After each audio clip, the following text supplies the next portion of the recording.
Peace 104.3 FM. Me ade se wie ye mamu na maha. Ghana ne nkrofobia ma so nsem awie ye saka. Ena madawroma ya dama sem makwa baba promtebra ka se boyi so yi. Ya boa no a ye de esom awie yi. Ka se boyi ena boke FM ne Nit FM. Eka Peace FM ho. Ewa Beka Junction Accra. Ka se bokra ya san so atre ne nkoba mu. Enam Hello FM. Ewa santimantima yinkro Kumasimu. Despite abro nsani mu Kumasi adum. Stations a wom do amontoma bebo Peace FM dia no awie yi. Agi kasebo yi a wom di kwatima. Ewo nwumanwumam efiefiem lorry stations a do choba restaurant bonsiom. Ene lorry awodo mu ina no. Edoso pa. Peace FM. Ya dia na nkrofo tie. Ewian kunya se ni sa wo social media so na obo Peace 104.3 FM. No ben no kef. Edobe studio asantan. Obehia asaso atienka. Na ensema ya bo no awie ye de esom mo no. De edi mu akotena mo beti bi nse mampani na nadadan kwa akufo ade se. COVID-19 ba ye. Abri bia wo no ma ne bekasa no. Fellow Ghanaians brofo na ya no waka no. Nyese bia brofo na no wanti bi da anase brofo na na ye ne de. Na mum e wo senti. That was a constant feature on your screens from 2020 to 2022 in the addresses that became popularly referred to as fellow Ghanaians. Na yabekwam na sebedwefie Speaker of Parliament Abaman yese womo mampani na nado dan kwakufu ado abu omudin se opeso ye omasoafo no se edubra wo se na sebedwafo gi omutumu a ebeyere pa wono abedi animu se emianje ba kokora ntum adenti. The House is unable to continue to consider the nominations of His Excellency the President. Na Edom kuma wom na sebedwefie esa speaker anamona otu no wo muta na chipampe wo mufo no so onye no wetitafo na ye na sebedwafo sese ya ne zipline contract no ebe ye pa ye fansan to punu so bieu na ye mbaba mu enti ye nihem na ye ndonwura mu pa twongon na ebe ya ye no mu negotiation no ye nsan ye ne bieu na ye ana electoral commission ebo ya mane se ye kwato aba de de hwe se asemesi obeto abayi o se fata se oto aba eye biometric verification devices no electoral commission se obi obeka se ebi ayira bia wo boase ne hu na boniki ebi nrai na mum laptops a wo mde adwuma na munum 5 ana wo mu hu asemi ye ne NDC ne MPP fo bebo ho komo na otisi kedwa kofi ene manwa so a krawuri ne brawuri ye ne nasentia so akro bia refi asante kotoko kuma pema pembeba hene otumfo se tutu the second ya tudwa se contractor ebe ye kwan no obewie na ye mfone sika ma no a ebe ye meji minibi agi grader oh wo se ne de enye anti road minister won hwe no anya yi contractor for nsu ntwa now and contractor what the ka about the ka 1 million na manimo mpembe ha sakro be sakro fanso Ami ade sensen bi ka ye ni mu na wie ya boa no a ye de eson mu wo Peace FM premtebra ka sebo yi mu na nyimeku nan ya da roma MTN everywhere you go na anu yi a eba ye se ehoma no ane na munsia so na bi hu aka se no no scorpion e na kwa wi yo senso nyanya ntre ana mame otamba na dikodi agro no ma se no obi nim eba ne sa no MTN sa no mo wo reservoir wo mu wo bi wo ha ane ye ya na o matwa atum ento mo MTN de o ma mre kra enti nkrofo no MTN for de wo mo enjoy fastest connectivity eba na internet dia unya MTN 4G plus no a ana table neta say ye internet cafe say ye adwuma mu say wanka so mobile phone so internet ahwahware so de agi MTN de ya Suzy Herbal Center na daroma wose be ma nonom CB men capsules na emwa na enyi odwunso mu problem ina enfiri ho say jonso be de wo to me say nsu abeta wa yase say be ya wo betim kra ma say akoda nu nsu kra ba no agi woni ase efiri nsuo wo be bre ho pa CB men capsules no mu a eyi mpampim bi afiri kwa ne mu ti say jonso ka wo a echa bagreda ma ye bie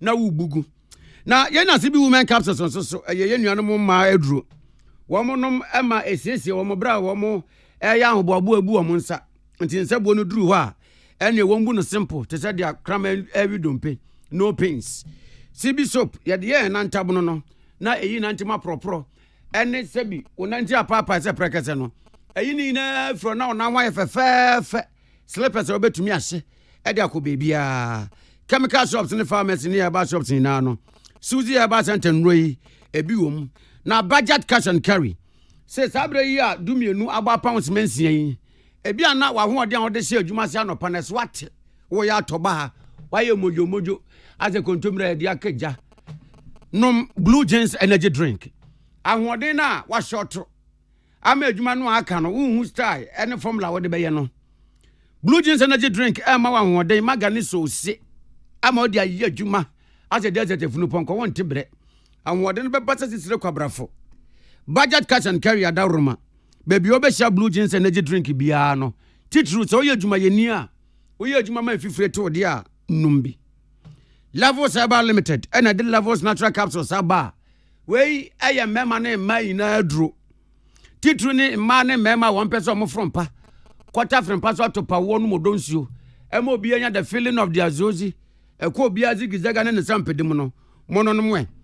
Wono no mo ba be mo feelings abete. Be man so be sesi osisim. Entu si anu apete, usi anu awoso.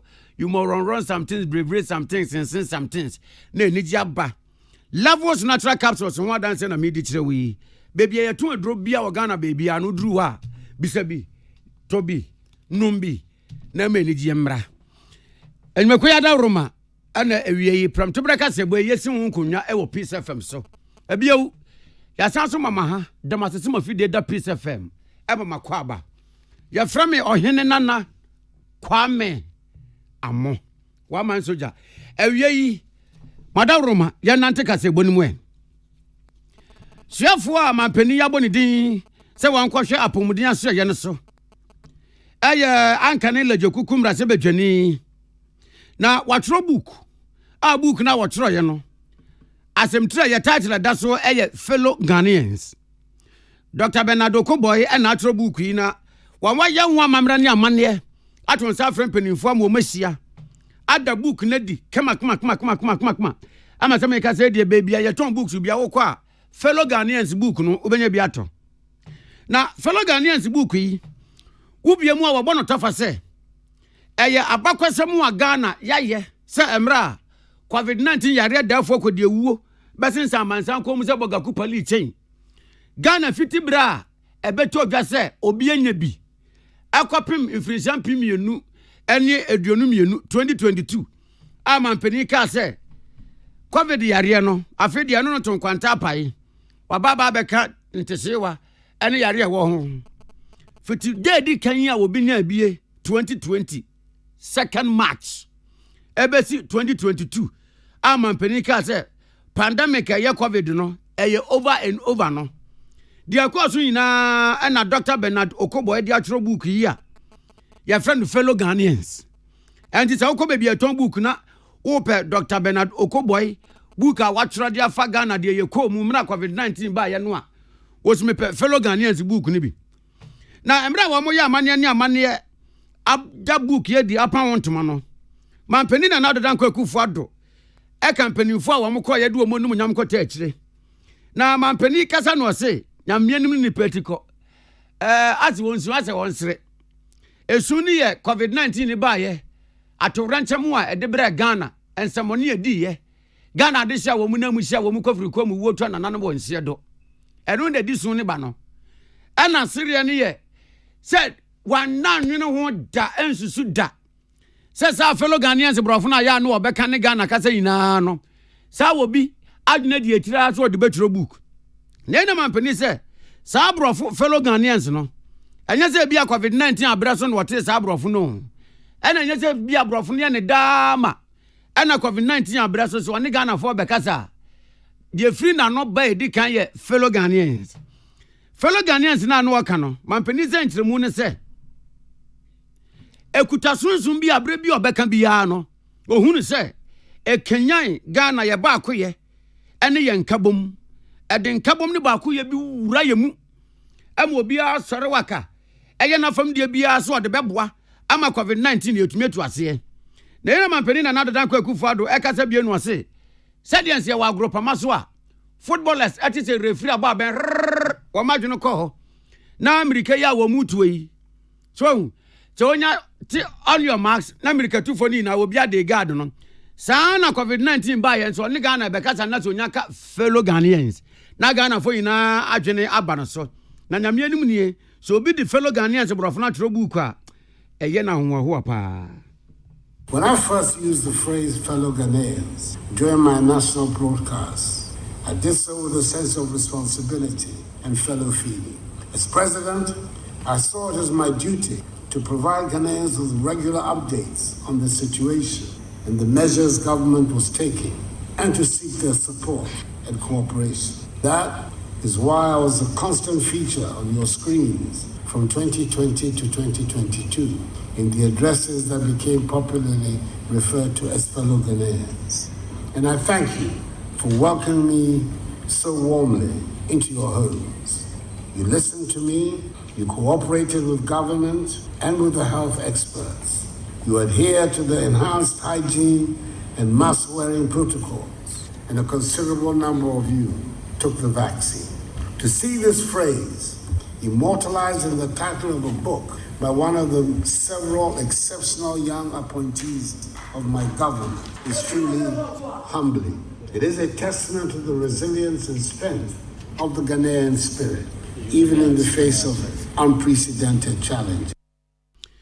Ma penina na adodan kwakufu ado sentia covid-19 abreso woni Ghana bekata bia wodi nkan ka fellow Ghanaians no edru baby krankrofo de tu ni din no ana wachiremu no na enu atire na Dr. Bernard Okoboy ama peni abo ne din se onko aseye a ehwe apomuden wonsem so wono na atro book yi a edi ada so ye fellow Ghanaians no wono so kasai ana wachire se Ghana said de ne covid-19 no edi sie ni kun ye no ni na wachire wo book ni mu na wadamanpeni na adodan kwakufu ado ase eda na yire beautiful Becky wada no so ase papa eda mampeni abedi akire Dr. Laj Mamadu Bawumia wada na se chief of staff Mrs. Akosia Fremo se opare wada na se ana afi covid-19 task force no emode a wo mo boye ema covid yetumi tam no bo ho se pu. This book was written absolutely out of an effort to tell our story ourselves, to honor the memory of those we lost, and to acknowledge the courage of the nation's leader in those perilous times. There is no commercial intent behind it. In pursuit of this position, all inflows from this auction and sales of this book will go to the building of health facilities in Nkranza in the Bono region, as well as the Lekma Hospital in the Greater Accra region. This book will make you sober, bring out memories of some anxious moments, remind all of us of the sacrifices our leaders made, and elicit gratitude to the Almighty for His goodness and mercies. Mr. President, I have great news for you and the good people of our motherland. Ghana is the first country, as far as my checks show, to have put its national experience and undertakings of COVID-19 in one piece, a book. For the Yatini ni Dr. Bernard Okoboy apomode safo a watchro fellow Ghanaians ehun book wa moda book ne die epa ho ntoma dwumede no de akoso bi na yabo akire ede amamo no na emdase bejafo ene ewo se wo mu siesie wo mo boabo wo mo na eja wo mo kwadwo ma home na ahomeje na wo mu komu no ana Right Honorable Aban Sumana Kingsford Bagbin Abaman yese se mampeni na adodan kwakufu ado enam ne secretary so aka tirem na sebadwafo se LGBTQI+ bill no mampeni ntumi mfane nsansase ensan mani nye yie sanse asem no wo court de a ene na wono nso so abamu mpanimfo baako nkron a wo so pese oyi omu ministers no wo ka kire emrase badwafo se emma wo mo mpase wo mo wo mo nji wo mo ntum emma wo mo meye asoafo se mampeni na adodan kwakufu ado se wonam ne secretary so aka se LGBTQI+ emrase badwafo nya adagye ene bra ye de kozongo konya aduane padie ni bi atena ho fitin last year edwo mo sa hyase agye atum na mampani de ne se onfa pensi so no onsa ne wekeke na so se eno no wontumi nye esan se wobi de samra no kokoto de a ene ye wono so ka tem na se badwafo se asoafo nkro no a mampani abo wo mu din se mra se badwafo ngi wo mu ntum ne enfo mo kokọ kwaso ya so ye mo mu nkoye adwuma no ema mra se badwafo ngi wo mu ntum esan se Sauda imra se badwani honorable Roxen Dafia Makpo enso akokot edi injunction akoto asoafo no mampani abo wo mu din no so nti speaker se ya juwam so tumu a enyeye esan se asem wo court na se yentumi nsan ho bill dia eni asem wo court a enso wo mu ntumi enje eho asoafo entum. All right, Honorable Alban Sumana Kingsford Bagbe. On the 19th, that is yesterday, March 2024, and an injunction motion on notice seeking to restrain the Speaker from proceeding with the vetting and approval of the names of the persons submitted by His Excellency the President until the provisions of the Constitution are satisfied. Honorable members, in the light of this process, the House is unable to continue to consider the nominations of His Excellency the President. To use the language of the Attorney General and Minister for Justice, quote, in the spirit of upholding the rule of law, unquote, until after the determination of the application for interlocutory injunction by the Supreme Court.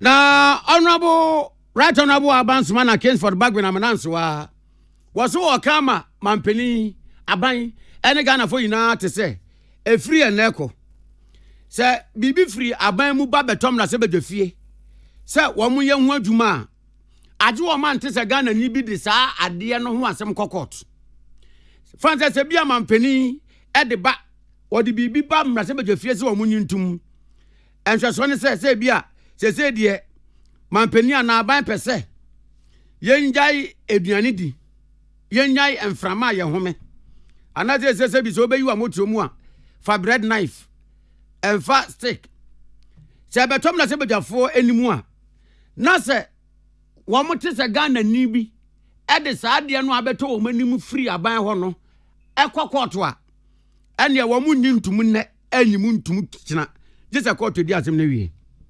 That is being set by His Excellency the President for all Ghanaians to follow.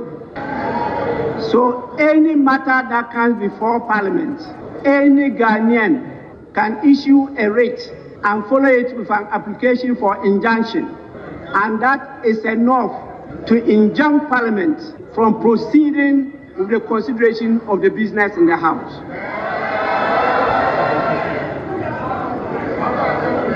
Honorable members, I thank you all for your attention and may God bless our homeland Ghana. Na speaker ekasa wie ye no eno ase de waka enti ene enyinaso ne ntese ya wo mde emrase badwafie adwuma enti wo ma setena no wo ma sore so Again.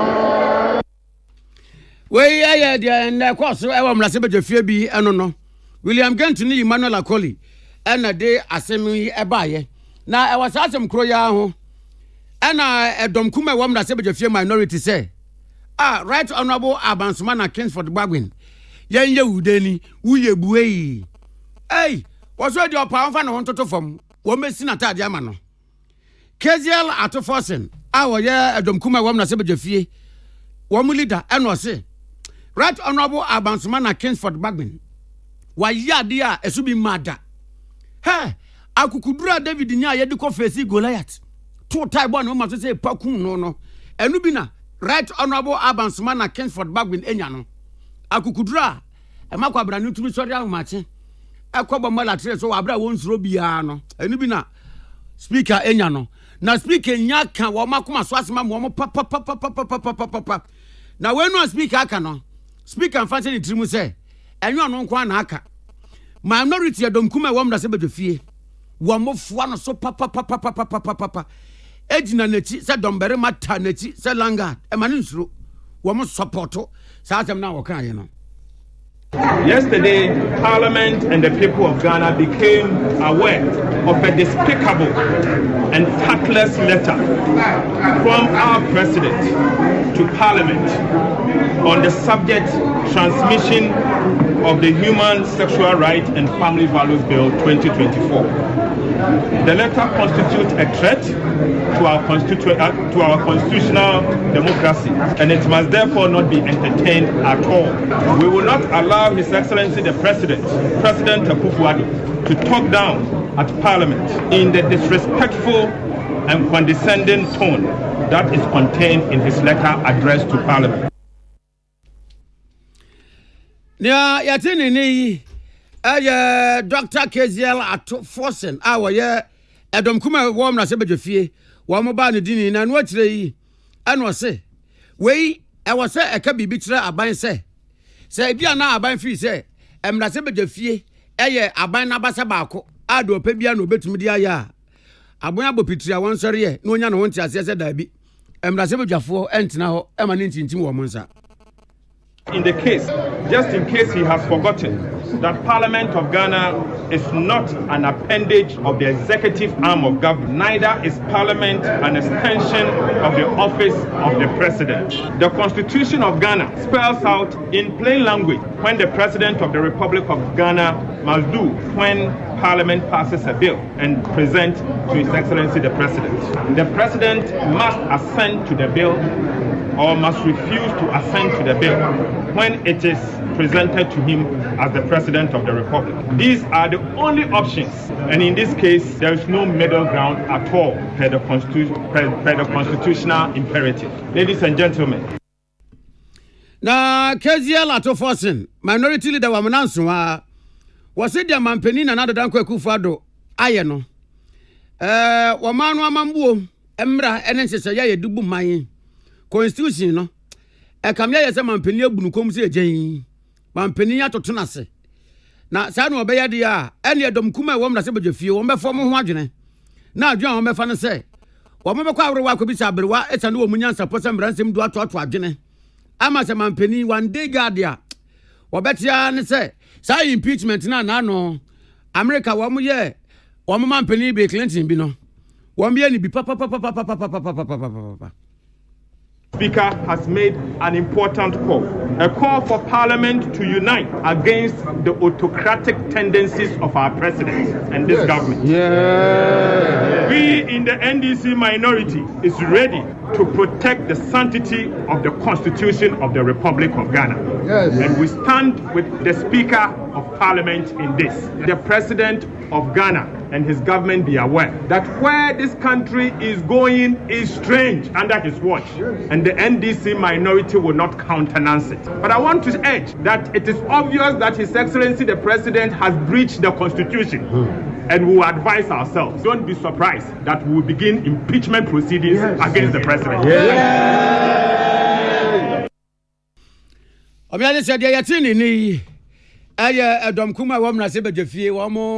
Bani dini Dr. KZL ato Forsen William Gentu any Emmanuel Akoli awa mwam na sebe jefie no mada Roma wo de amanbo ibaye na yanko Roman Catholic aso ni mwe yansa ka amanbo bi afri baby a Roma sorry no niti ewo ye Rome Vatican na ye krata wo machro ene ya weyi ye match bosome da to se dionu ba ko wo mchro ya Vatican ya baby a Roma sorry no niti ewo empanifo kiremu a mpanifo a wo mde da Roman asori na no titiro wo wiase afa na nyina no wo mani di wo machi ema obi amadembo obi amfama ewo Roman so anim said what dey na said dey na sudie nyina ede wo anim adegya na krata yi say His Holiness Pope Francis any mpanifo kwa woro wako bisa abere wato agene say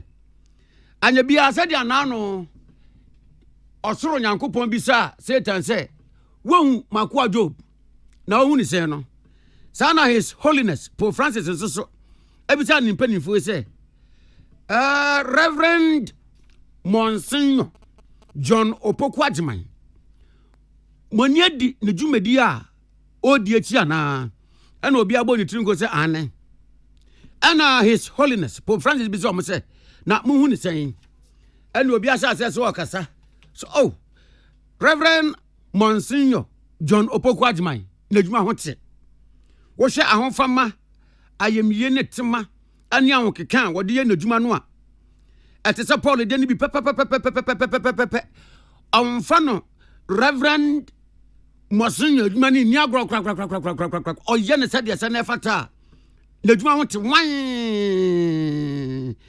and His Holiness Pope Francis say what no ekire yamane aba ne say wama Rome Vatican e de penesi paper so atro say Reverend Monsignor John Opokwajiman yanya no Bishop of the Catholic Diocese ewo Konongo Mampong yanya ni Bishop breko pe ewo Catholic Diocese Konongo ene Mampong na yanya wo mu kire mu say Bishop Emeritus Most Reverend Joseph Osei Bonsu yaya no Apostolic Administrator obeye Apostolic Administrator ewo Konongo Mampong Catholic Diocese kopim se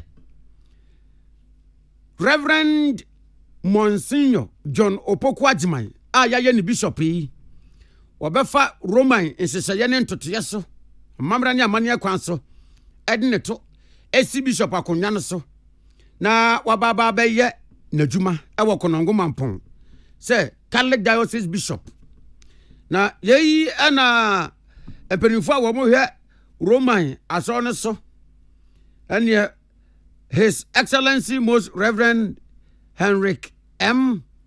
Jagozinski oye Apostolic Nuncio wo mo ene hwe ya wo mo de amanebo yi ebaye enti enije sam ne se sa Roman ni tie wo Vatican emperimfo a wo ho eni di Reverend Monsignor John Opokwajiman ni dwumadi achi a neyi wamama no muso amane dibira ya bishop so onko hwe Roman so ne so ewo Konongo Mampong ya monitiri nkwa sranya mpama no ewo na de nyina mu Kaseboy Free Peace 104.3 FM na ensamfu from no Adam kuma wam na sebe dwafie ka asem bi a sa asem no nyame anim nie Ghana fo bi ate ye no e ma wamu yem nkoso nyina boboy ebi nso so aya akoma tutape wam akoma etu se osoro buburo ebi nso so ayem sise pa anya sanketwa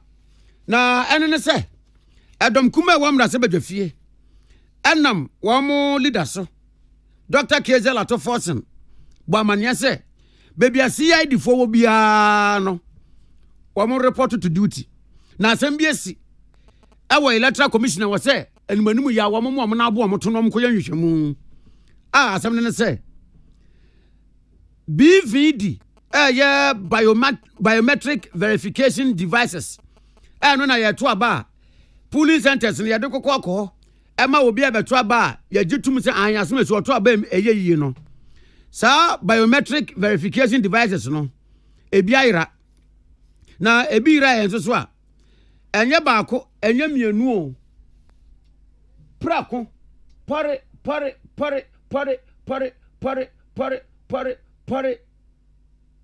hey ayira na yeyina asabi beto odwa se ayira no electoral commission mo na abo wo mto ba abonti be yi ano se obi obeka se biometric verification devices no baako 7 ayire bia no sa nipa no oboa eyemfuto no otu agu Ghana fo ani biometric verification devices no ba kokura yirai ebi kura ni wa na charger kura yira na mum di ayira no ye laptops mum na enum na ayira na asemi ba na ese enyanko amanyofo no enyanko bo nkomo ne hwe di ayenya no ma no so deputy communications officer nkitawudie bofo abedi akire ewo chini amanyuko NDC mu Godwin Akan gan ma ha Peace FM sini yeah na boko de nyame adom bi akama say we electoral commission so BVD yanyira ye no say ene amaye de obi akoma to ne mu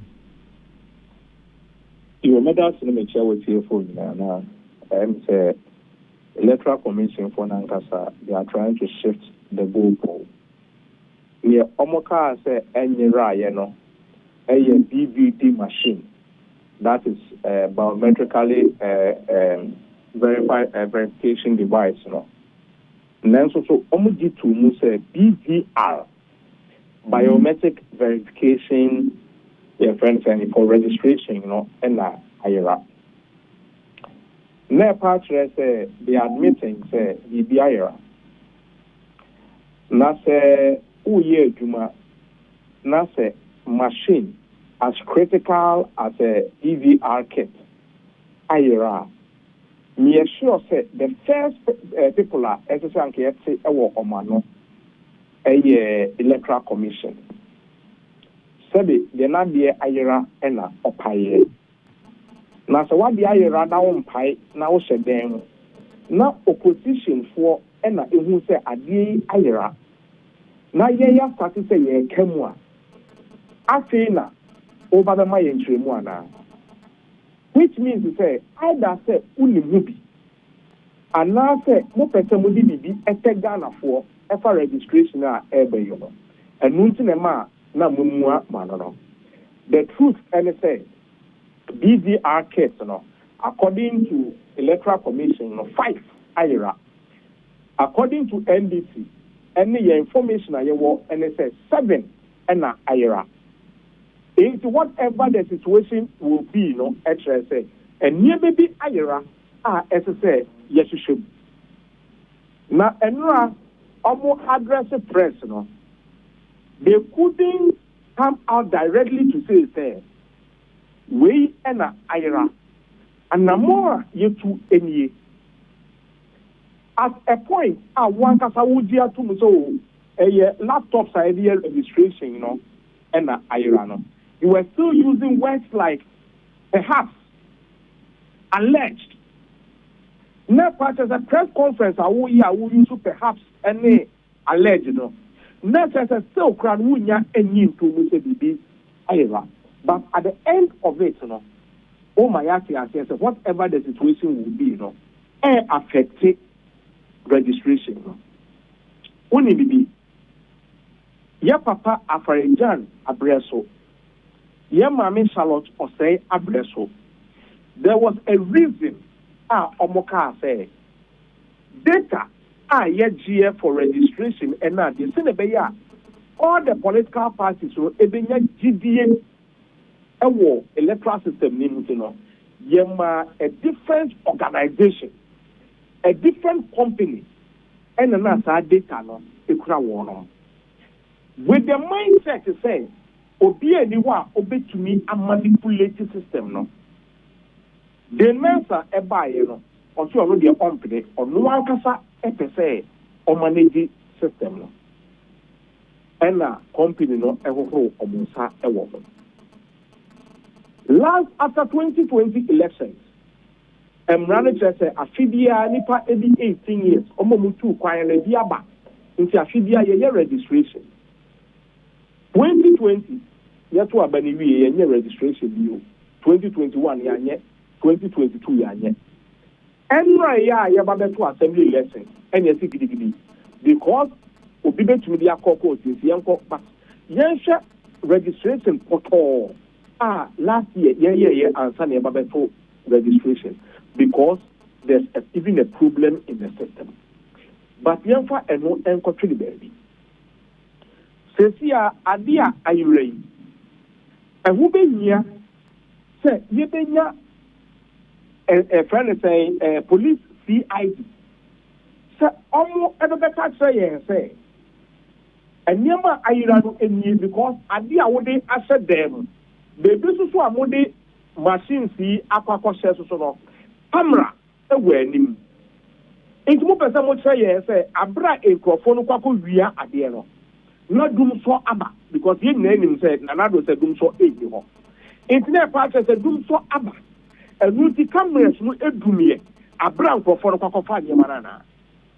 Menu ka say se me ko akwakọ wia ade ewe electoral commissioner. Why am I selling BVRs?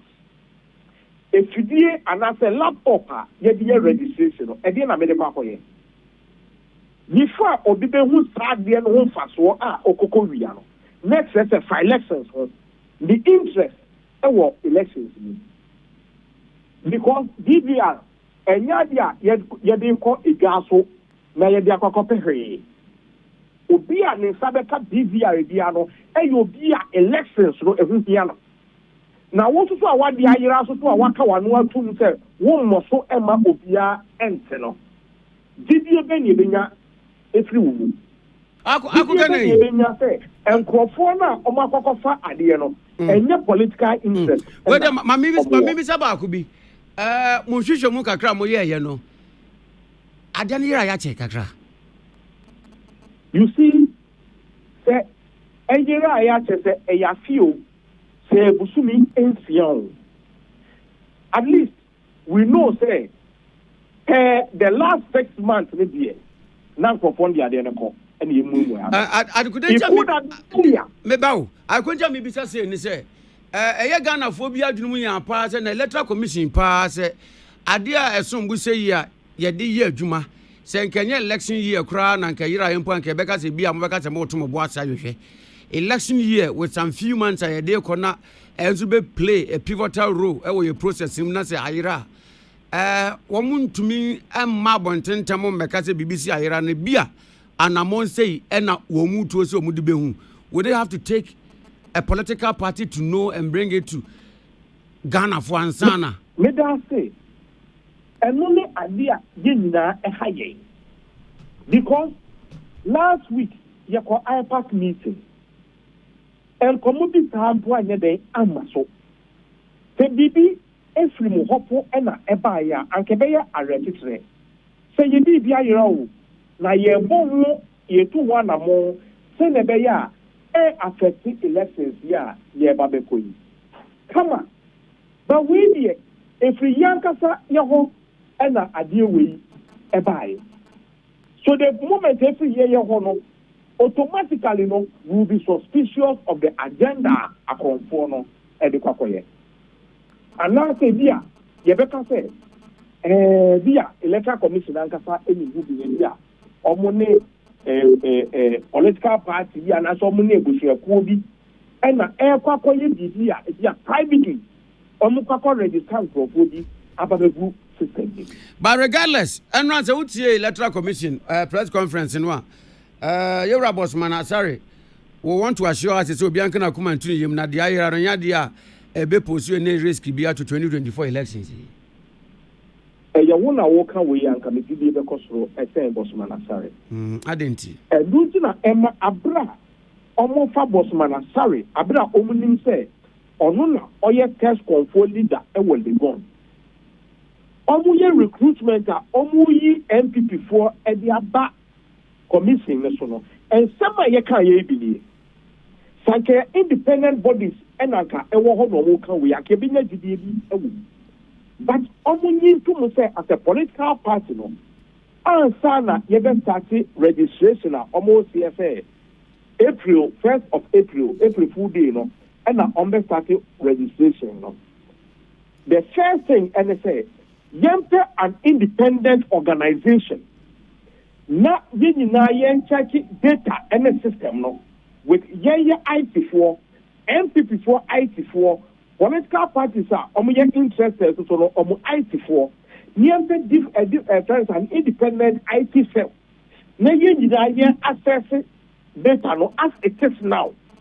And sana yakudwaso say ye kwako register emebunu ababeka. That is the assurance that we want to get.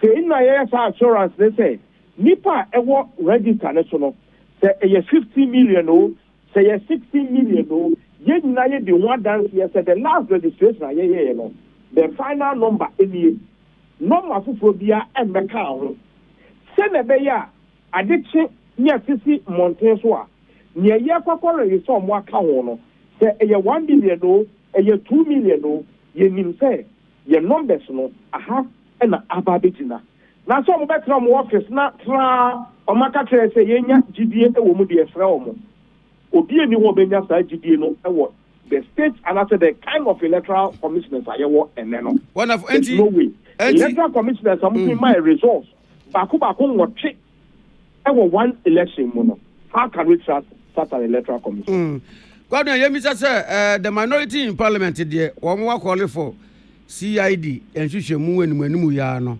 NDC as a party Sajina Yana na Muswesi and answer Mosomo for before from Yedina idea, me assure the very Adebetano Mobete, but we won't be too different from your leadership of parliament. Peace FM that's here you. Madam. Deputy Communications Officer the match in Yamanyuku NDC, Aya Godwin Akogan, any another bonkomoina on the line. Aya see a course na Manyuku MPP dia buying one. Evans Nimako and a director of elections. Iran Makuma hey. I am a na Bokodie.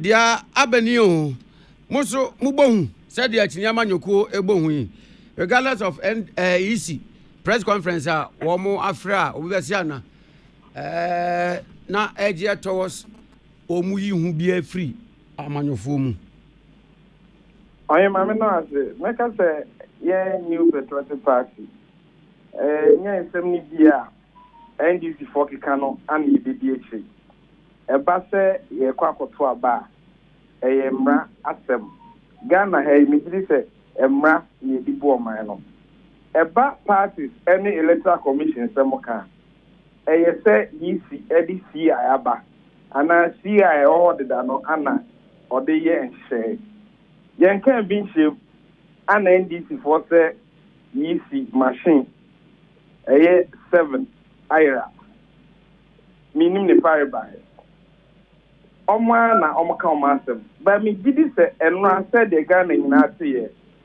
press conference electoral commission ekan say a laptop enum anaira me gidi say wo fie na obi bira emra kwan so no obo police amane na police ay investigation bia esesoye yenuano NDC for no omunim say election 2024 no ombelu enti ekwan bia a omo pese omo ma amanfo te say ye bibi MPP for ye bibi na omo dikasa eni nyina so ana omo dika because on ye ka BVD ye ka BVR difference e wo mu pa enye se computer da ho akeke ana be sorry na ba be biometric verification device ana se da ho akeke na be sorry e ba be biometric voter registration kit. This niama bi abetika ho answer. You need say your number of polling stations. In each polling station, your number of registered voters. That means year registration exercise. Nipa be 910,000 and abeka existing number of what they say. Oma omudingo register no so echo 8 million. SBC for and from Brazil. Normal say name no.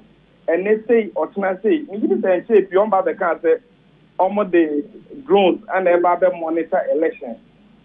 You Ghana ha a new patriotic party are buying here say or the medical deliveries through drones urban. Yes, CBN is for kind. Yeah, momo there. On him, me did say a press conference electoral commission a year. NDC for and will say almost some kind of in a soup game. And the Mra and a better CIO 91 126 127. Near say near man or a year and a big woman. No bit in if ye none a laptop ira na or report to my police for me would be no better a choir, ye befaso and Macquaso at Tuabano. December 7th ebesisa ohin confusion NDC for pese on the back Ghana about room on be no majai you're running my coin now enedi ewo yensem kam with with the ANRA Electoral Commission press conference here or admit yes even though say they are minority ne NDC for that matter say ayira no enye no pote na ayira but one more admitted laptops bi ayira ma akoga nkura kire mu laptops na de ban eni adwuma eyi enye won kakra say abadwuma ko kase yi a election year na wo matumi atena wa ye nhwen ha madia wo se ayira a wo ma mebɔ ho amane nso so kopim se obi ene bebulu alam only me say when the blue NDC minority leader ano ba be katuja ana enyo no kan bi yes Ghana a soldier for ye operation omu wie omu sen na mu wie afi abetofem enu nti e be ka election year nti eno no ebe ma abato asesa me gidi say there are more serious issues ye betumi aka ho asem esen de NDC 4% omu tugu amanfo eni yakọ IPA he said obey registration exercise from 7th May to 27th May. On the home come or say obey no district offices. Electoral areas be difficult to reach or the mobile registration case ever call. On his computer at the any registration. And funny is BVD and BVR no.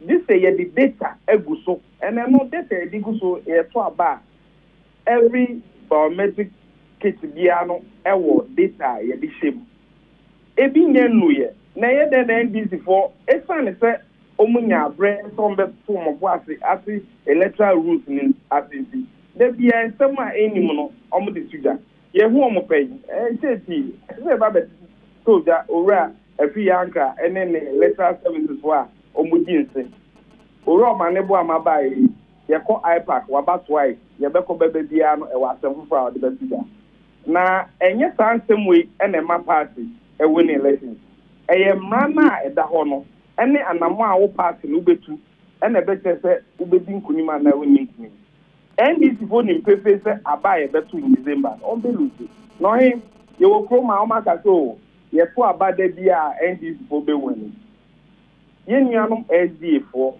the proposal by said I feel we about a bequa could see me menda. Entry date no and no free not easy discussion said about what brand or the member of member. Ye new patriotic party, ye place so far.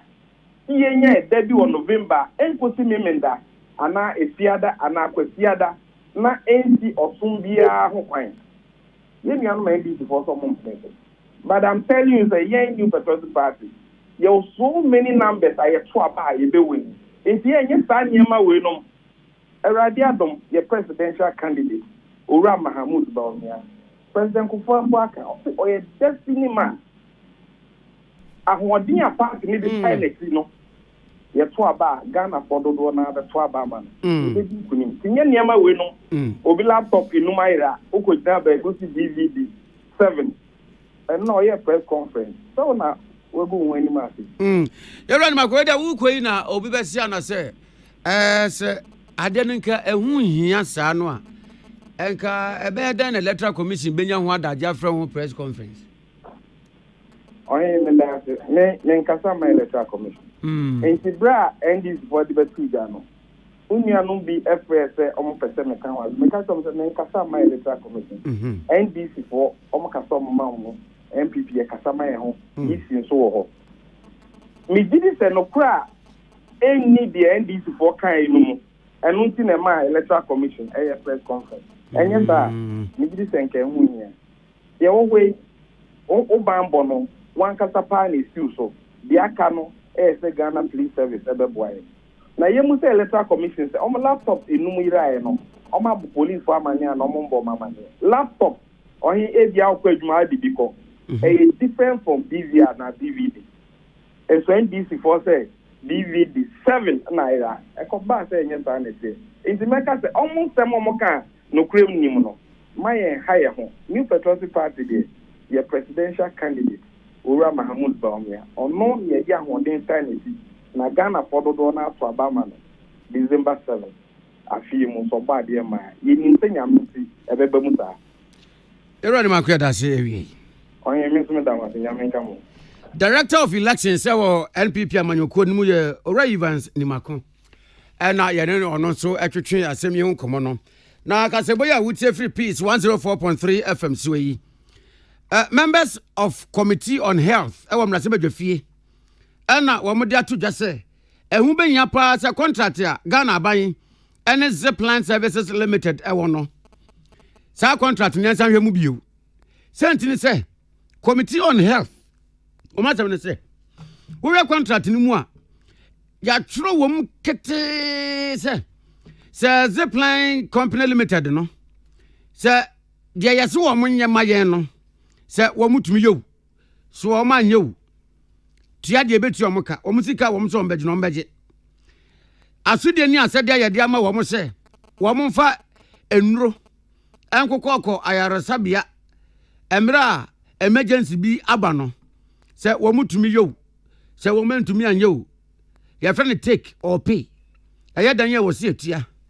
Now, honorable Kwamnamenta Akando, or your minority spokesperson, a bano, upon Midday, won't say more ranking member, so ever held committee of Ramla Fee. Was it one to 1 1? Wamuko Jina Ghana name. Equires our contract. Not said one Mujunuko Mucha and no Mujuno Cosro. Ah, Utumi Quayas answer say ye. Says a Zipline Services Limited. Dia see or munya mayen wo mutumi ya na said ya na fato so men to me anya na said ya na fato ye beti omoka. I mean how there is an agreement between the Ministry of Health and Zipline, and the speaker, Zipline, the company carrying out this emergency medical supply services. I have absolutely nothing against anything that has to do with emergency medical supply services. Mr. Speaker, I have everything against the provisions in the agreement. There are provisions that stipulate that whether we fly a drone or not, Ghana must pay. And this is a take or pay clause. Mr. Speaker, the same company, Zipline, has an agreement with Nigeria, they have an agreement with Rwanda, they have an agreement with Tanzania, and in these agreements, there's no take or pay clauses in those agreements.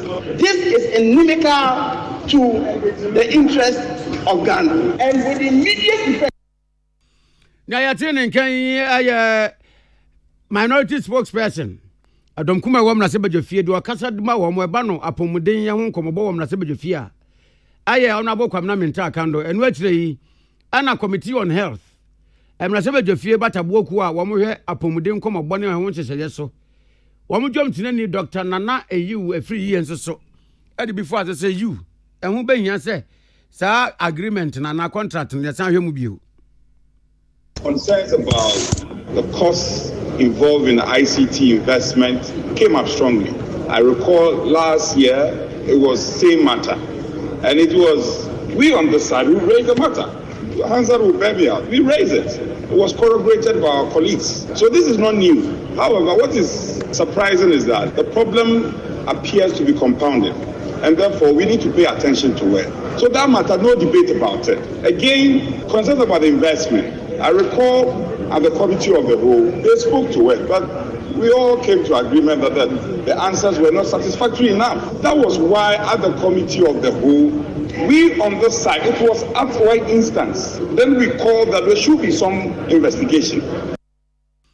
Na Dr. Nana Eyiwu free and so kasa wie ye na ya pay gusewu mrase bejani.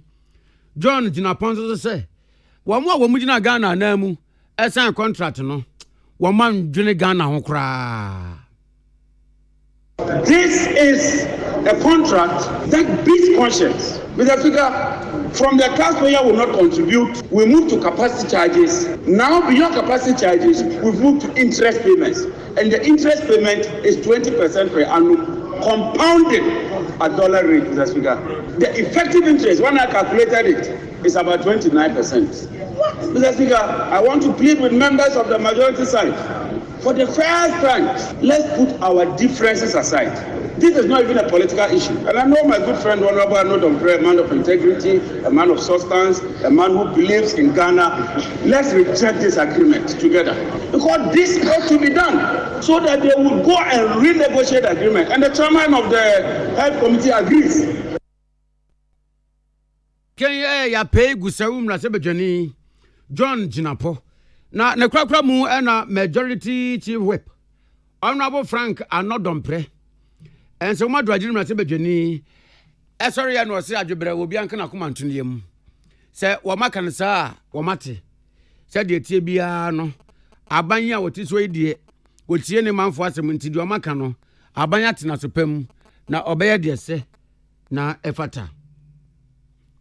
Then you have every reason to look at the new agreement. The Ministry of Health have indicated to us that it's a good suggestion to them. They are going to put it on the front burner, and this is going to be a course of action from Parliament to provide confidence in the public that your committee unanimously believe in the fact that having piloted for 4 years in Ghana, we need to modify what we studied from Rwanda, because after all, Rwanda has changed this about 6 months ago. So this was started in Ghana without a mischief, as if it was deliberately made so to be fake or fake. It is what we learned from precedents that they themselves have changed 6 months ago. So we must also change.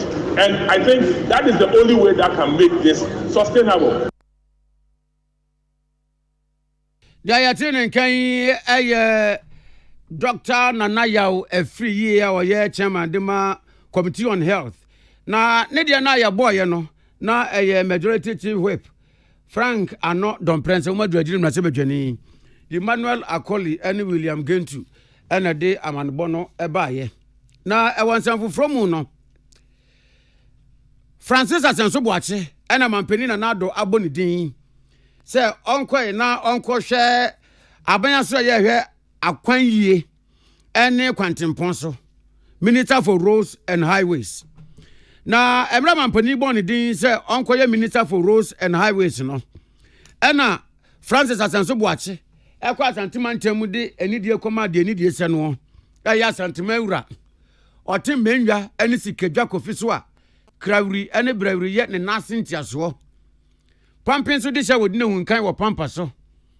Benia beni so no be ma makanfo na ho ofe. Ohin poprod ne ton sanso a woni sesofo. Krobia refi asante kotoko. Kuma pima pimbe ba hene. Otumfo say to the second. Francis Asenso Boache, Minister for Roads and Highways, Corner Naso, Minister Kesiem, added no cotre. Emma, Obonia Nidia Quanso Bonumuase, added to what Tumfo say. A Janana, Mampenier, Eniaso, Nejuma, or the man, no. Ama Enei, one money the Brafo Fronti, or Bonaman, Obonaman, ye, and Asante, or Tumfo said to the second. Added to the Muse. Aya ensembu wa ya wotetia e hana pa se ye be ma contractor bi contract se wonya kwan na contractor yi be kwa akobọ bosia akopecas mumuruntumunum aja be ye kwan na obewie ye mfa ne sika manu a na ye twuntwan na akoya mejimi ni bi contractors ni bi tumi twa kwan ya mo fa so kura wu akoya wo metesem ni senti otumfo se to the second.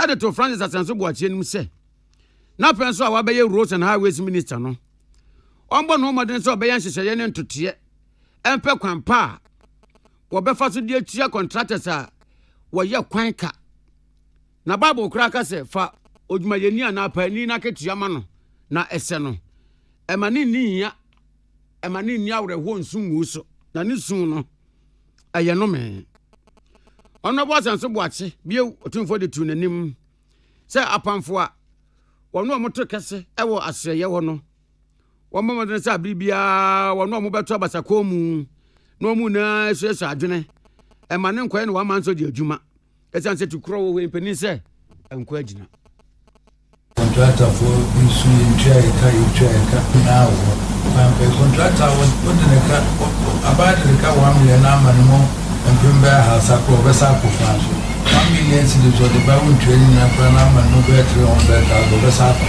almost you tell mo kan e you libra for kan e ko doni e to bibika tini nya no be no mo nya ko no na ya tene nkan ya Asante hene otumfo say to 2 the second and what train Asanso Boache Roads and Highways Minister odeto otumfo nim say waka wate watena so pampa na wode tuduro behura traja sramade nsanso no to de afam pupom de twabosompo e de twabosomtwe ene bosom akosi na waye na fam de bia ma efutu a otumfo de ma no abam se de se na efata ebie wodi nani kɔbɔ akonma ekɔhwehwɛ akwanya wodo a Asante mantemu a abanya asase ye no se ho bɔse wɔbɛyɛ ni na ewie pɛyɛ na di kan se me no wechi na me danasi na di toso mi no so no den kata mu kire se Asante ha no na yɛwɔ largest road network ɛwɔ Ghana toso mi no so no Asante mamu ha no so na the center the northern town of Ghana. I'm not just saying transportation planning. We crank a sea organ in Ghana. Be fast and Timon and Sanotia. Until a cut the transport road network of Ghana. Asante, Edia Kutini. I may buy him so Kata, I say. The Naku Fado are buying. Rules are why a doors sing. Rules are war. Other regions. Na mekanisa na no nchese bia ye de katu ye ho se bia ye nye bi nka ho ifa me kro wo mu se dodo na also na e wo ma nya ni ofi se aha no na network no yes na ya tene nkan ye Roads and Highways Minister Francis Asenso Boache Samson Kwame Nyameche ena ko men shafi kese mu a enkomobo yi wote ya wode bra yan na Yankwa Criminal Division of the High Court, Ewo Accra. Criminal Division of the High Court, Ekwa Setena. Na wakwa setena no. Tembwa for Mary, Mame Eku Yanzu. Ana tena kunyam. Emra wo wura mu no, ja court rise obi asore ye. Otena se na afi court set obi atena se. Na ensem wa wo mudi ye no. Na baako eye ahometi wuo. Ewuyaya Akan Professor Emmanuel Bene ana wachira de wo University of Ghana law lecturer ni wo no ya ehun asem no 2020 afei ena yedi asem na wie na tifo beka yi a Professor Emmanuel Bene September ne da na etoso du mienu ewo 2020 afeni mu ana wokohu se wowuda ne mojam na bebia ne wowuda ne mojam no eye ne bedroom akwanya no pe amra wo mkoto no na onwunda moja ne mu keke na mom nipa bonofo a odi na wuo je ne nkwafiri ne nsem no na wode ahoma akekere ne nsa egu nachi ana afen so ne nan so na nipa bonofo na akekere wode ahoma na husuo ne kala ye green wode akekere e wone nan kokom ana agya ne ntade a che no so bonefo no etete ntade no boboye ede hye nanum sede so otiamu a emma oje deda obi ante na mra omokoto namu no so maso ede ko bebia ye emu ehun hwehwemu no wo mu hunu se nanim ene ne honam akwa bi nipa bonofo no ede ade atwitwa no chese odi ni nipadua wansana okuno na yeyina police for call ye no wo mu hu de ye de hye yensa hand gloves bi a moja ewa no na afei ahoma eno so na moja wa no saa na afei ne bedroom ho no kwa na ekọ no bedroom ho no wo na ewo ho no so na moja ebobobo ho na wo mu koyan hwehwemu no police koyan hwehwemu no nipa miensa ana wo mo de Professor Emmanuel Bene wo no ho kwa dubo wo mo ba ko ye James Womba ba ko ye opambo eja bedun kansa ana ba ko so eye Ebeneza Kwayisi na nipa miensa yi emra Attorney General wode asem no kodan no se ne office wo mu hwehwemu no Attorney General de ba se opambo eja bedun kansa ne de wa mo hwehwe asem no mu no wo mahu se onno de nyame anim nie ewudie no wonim ho hwe to no de court jan ntem se won fa no hu nkodi na mienu no ana aka ne de eye James Womba ene Ebenezer Kwayisi no atono de na nhwehwemu wa asem no mu from Amina to Zinabu A to Z from Krankran to Krankran wo mu se ewudie no agina wo mu mienu so anti court to aso no wo mu nhwehwemu emna court gu so wo mu nhwehwemu no James Womba no a one de na kwadibuofo so se ono na bo ni trimu po etu ni trimu po na ho na monse wo beku professor Anthony Ampo kokun no James Womba ono de mra na asem no ye gusu di no owo police custody enna owuye tuoni de wawu ko na ye na ba ko anu aka a ye di na asem Ebenezer Kwayisi on de owuo mfa no wotenkwam anti criminal division of the high court ewon kran atena ase no kwadubofo kwadu ni na wieye emomu hu se ampa Ebenezer Kwayisi no oboa James Womba enuomu ku professor Emmanuel Benne anti se waboa ma yedi obi awudie ene asotwe wo ho Ebenezer Kwayisi oye Mason Tembuafo Justice Mary Mami Eku Yanzu ema no poma no so edebo wo pan atembua wode ma Ebenezer Kwayisi ne se esanse waboa James Womba ama wo madi awunti emfirisi aduasa 30 years onkodam ewo efiase Philippa Atanga NPS FM yama no bofo ko court awodi ama no boyi ebaye yenyina so na yahome kase boyi so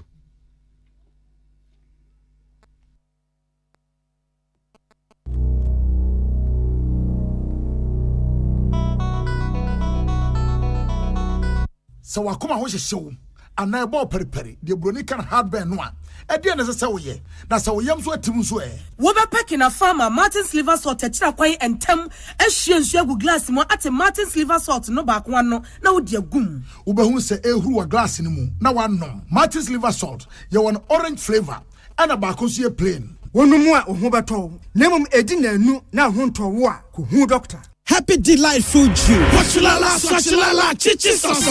Afrana pa. Epe pashu breakfast and was in woman. Joe Happy Delightful Juice. Against with toast, cereal, and even them cool. And we ain't a bread and fifi. The most free man. Happy Delightful Juice. One of one. And you be here. I come out to relax anyway. So I know when you're. Let's say what the chamado. Happy Delightful Juice. Off and a baby, I bring you all day long. One fruit juice. No Happy Delight. One different flavor. Different size. You number 1 liter. Number from 150. And 250 ml. Ebenye healthy life shows on your supermarket. Happy Delightful Juice. Loaded with taste. Tune it in. Turn it up. Peace FM. And rip off the knob. Omiade si adama se mamonity. From Tubraka se buya de for Peace FM so de bremu. MTN 4G Plus. And the MTN Tebonet no. Ope internet a edwane pa titru no mu a mo ne omo abrochire edi enkomo no mompe bi Suzy Aba Center yedru dia na bi men capsules ne kan fo dia ma mema ma oma nonom ama nsabu junso mu problem na yeja no kwan na ema no so eja menstrual pains kwan wabra wo mo nonom sibi women capsules Levels Herbal Limited the Levels Natural Capsules aba eboa ema nsiesie bia no a wo so oba ne be ma ina esiesie underground ho no esiesie ema mpaso agudie obia nyonko de so na nyonko ani ema feelings ba budget cash and carry e the blue jeans energy drink de aba blue jeans de cafe na ewom no e not nti wo no ma wutim pa wo te se nkrofo de na ono mu yaje so kono mpara no pebinom na nya hode ye adwuma ohene nana kwame ammo bio Edamase Mamonity Peace Power Sports